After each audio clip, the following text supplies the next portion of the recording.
How to enable or disable the color grading page in DaVinci Resolve. First of all, open DaVinci Resolve and load your project. Next, look at the bottom of the interface where you see several page icons like Media, Cut, Edit, Fusion, Color, Fairlight, and Deliver. To enable the color grading page, simply click on the color icon. This will bring up the full color grading workspace where you can access all the powerful color tools. If you want to disable or hide the color grading page from your workflow, you need to customize the workspace. Go to the menu at the top and click on Workspace. Then choose Show Page from the drop-down. Here you will see a list of all pages available in DaVinci Resolve. Uncheck the color page to disable it from showing at the bottom.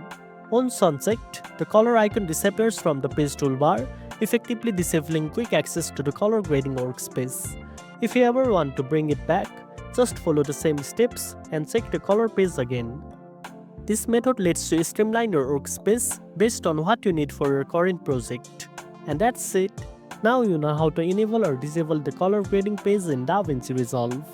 If you found this video helpful, don't forget to like, share, and subscribe for more tech tips.